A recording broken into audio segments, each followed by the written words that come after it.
अस्सलामु अलैकुम वरहमतुल्लाहि वबरकातुहू। जी हाँ दोस्तों, उम्मीद है कि आप तमामी हजरात खैर आफियत से होंगे, तमामी लोग अच्छे होंगे। एनआरसी पूरे भारत में कब से लागू होगा, सरकार ने खुद बताया।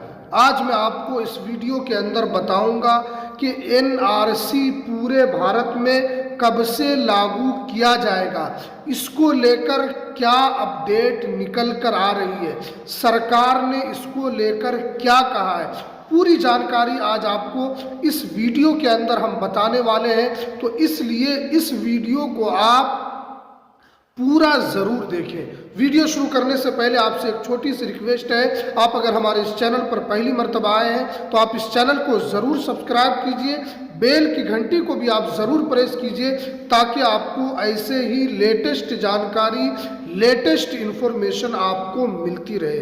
तो चलिए हम वीडियो को शुरू करते हैं। जी हाँ दोस्तों, आप जानते हैं कि इस वक्त किसकी सरकार है और जो बीजेपी के जो बड़े नेता हैं उन्होंने साफ साफ कह दिया है।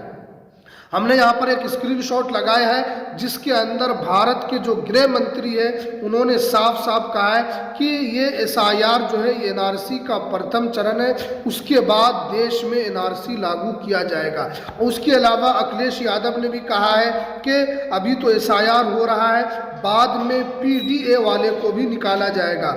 और एमआईएम के जो प्रमुख हैं असदुद्दीन अवैसी साहब, उन्होंने भी इसको लेकर बड़ा हमला बोला है। देखिए पीडीए का क्या मतलब है, वहाँ पर पिछड़ा, दलित, अल्पसंख्यक। अल्पसंख्यक कौन है? मुसलमान है। पिछड़ा, दलित, इन लोगों पर टारगेट किया जा रहा है, ये अखिलेश यादव साहब का कहना है। लेकिन आज मैं आपको इस वीडियो के अंदर बताऊंगा कि एनआरसी को लेकर आपको क्या करना है और आपको आगे चलकर क्या करना चाहिए। तो पूरी जानकारी आज मैं आपको इस वीडियो के अंदर बताऊंगा, क्योंकि आप जानते हैं कि उत्तर प्रदेश के अंदर झुग्गी झोपड़ियों में वहां पर वेरिफिकेशन शुरू है। वहां पर झुग्गी झोपड़ियों में अधिकारी जा रहे हैं, पुलिस वाले जा रहे हैं और उनसे दस्तावेज दिखाने के लिए कहा जा रहा है, उनसे दस्तावेज मांगा जा रहा है। अभी एक वीडियो वायरल हुई जिसमें साफ साफ एक अधिकारी को देखा गया कि वो उनसे पूछ रहे हैं कि आप कहाँ के। वो व्यक्ति कह रहा है कि हम बिहार के हैं और बिहार के,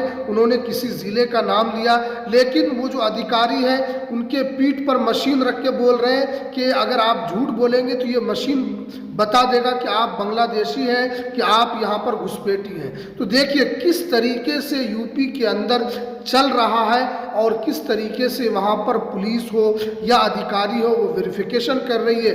क्योंकि योगी आदित्यनाथ का साफ साफ उस प्रदेश के अंदर ऐलान कर दिया गया है कि डिटेंशन कैंप को बनाया जाए, और पश्चिमी यूपी में डिटेंशन कैंप बन भी रहा है और उसके अंदर घुसपैठियों को, उसके अंदर बांग्लादेशियों को रखने का पूरा वहाँ पर हिसाब किताब किया गया है। ये योगी आदित्यनाथ का साफ साफ कहना है कि हम घुसपैठियों को अपने यूपी के अंदर बिल्कुल भी नहीं रहने देंगे। इस तरीके का जो बयान है इससे साफ हो जाता है कि आगे के जो हालात हैं वो किस तरीके के होंगे। क्योंकि अभी तो वहाँ पर उन लोगों की जांच हो रही है, उनसे दस्तावेज मांगा जा रहा है, उनसे वहाँ पर पूरा डॉक्यूमेंट्स मांगा जा रहा है, उनके स्पेलिंग को मिलाया जा रहा है। अगर आपके पास भी डॉक्यूमेंट्स है उस पर स्पेलिंग सही नहीं है तो ये भी आपके लिए एक तरीके से खतरे की घंटी है और ये भी आपके लिए एक बहुत बड़ी चुनौती है। सबसे पहले आपको कौन सा डॉक्यूमेंट्स यहाँ पर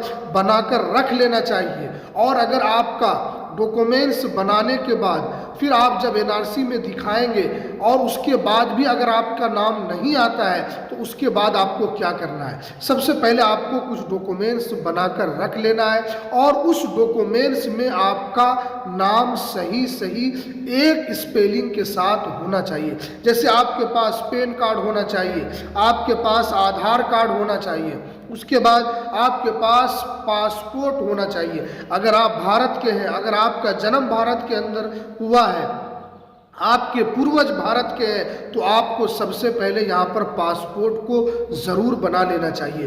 पासपोर्ट ये एक मोस्ट इम्पोर्टेंट भारतीय नागरिकता का एक तरीके से आपका ये प्रमाण पत्र बन जाएगा, क्योंकि पासपोर्ट जो है ये पूरे वेरिफिकेशन के बाद, पूरे जांच पड़ताल के बाद आपसे पूछा जाता है कि आप पासपोर्ट क्यों बना रहे हैं, किस पर्पस के लिए बना रहे हैं, आपको कहाँ जाना है। पूरी जानकारी एक तरीके से पासपोर्ट के अंदर ली जाती है और आपसे फेस टू फेस पूछा भी जाता है। तो आपके पास पासपोर्ट ज़रूर होना चाहिए। उसके बाद आपके पास जन्म प्रमाण पत्र हर हाल में आपके पास होना चाहिए, क्योंकि जन्म प्रमाण पत्र से आपकी एक तरीके से शहरियत साबित होती है कि आप उस देश के अंदर पैदा हुए हैं, आप उस देश के नागरिक हैं, तभी तो आपके पास यहाँ पर जन्म प्रमाण पत्र बना हुआ है। उसके अलावा आपके पास वोटर आईडी कार्ड होना चाहिए। सिर्फ वोटर आईडी कार्ड होने से फ़ायदा नहीं है, बल्कि आपका नाम वोटर लिस्ट में भी चढ़ा हुआ होना चाहिए। एक मिसाल के तौर पर अभी SIR हुआ है, उसमें आपके पास वोटर आईडी कार्ड है लेकिन आपका नाम वोटर लिस्ट से कट गया है, तो ये आपके लिए फ़ायदा नहीं, क्योंकि सरकार के रिकॉर्ड में भी चुनाव आयोग के रिकॉर्ड में भी आपका नाम यहाँ पर होना चाहिए। सिर्फ और सिर्फ आपके पास वोटर आईडी कार्ड सबूत नहीं है, बल्कि आपका नाम रिकॉर्ड में भी होना चाहिए। फाइनल ड्राफ्ट जो अभी यूपी के अंदर आया है उसमें भी नाम होना चाहिए। 12 राज्यों में जो ड्राफ्ट आया है उसमें भी आपका नाम होना चाहिए, चाहे आप किसी भी राज्य से आप आते हैं। तो ये डॉक्यूमेंट्स तो आपके पास हर हाल में होना चाहिए, क्योंकि यूपी के अंदर जो हालात है और जिस तरीके से वेरिफिकेशन हो रहा है, तो आपको इस पर ध्यान देना है। आपको अपने फैमिली के अंदर सबका डॉक्यूमेंट्स देखने की ज़रूरत है, किसके डॉक्यूमेंट्स में कहाँ पर मिस्टेक है, ए का मिस्टेक है या ई का मिस्टेक है या आई का मिस्टेक है।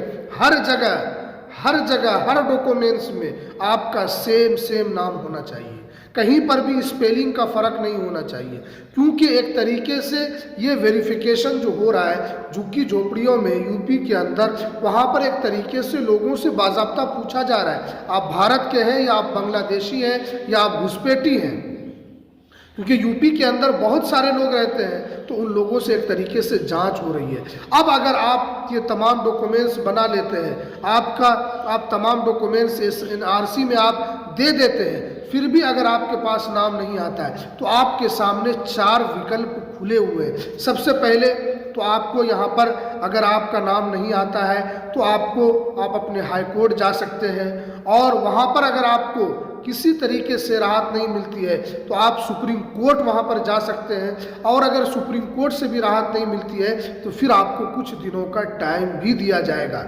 ऐसा नहीं कि आपको देश से निकाल दिया जाएगा। तो ये तमाम तर चीज़ें यहाँ पर आपको करना चाहिए।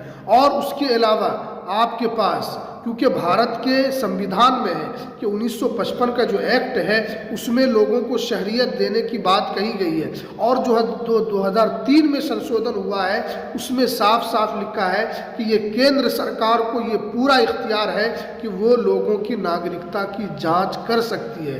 तो ये एक तरीके से केंद्र सरकार को सिर्फ और सिर्फ ये हक है कि लोगों का वेरिफिकेशन वो करा सकती है। तो इसलिए आपको अभी से तैयार रहना है, और तो साफ साफ गृह मंत्री ने तो साफ साफ कह दिया है, तो इसीलिए आपको अभी से सचेत रहना है और आपको अपना काम यहाँ पर करते रहना है। तो चलिए, ये कुछ जानकारी थी, हमें दीजिए इजाज़त, फिर मिलते हैं किसी नेक्स्ट वीडियो में नई अपडेट के साथ।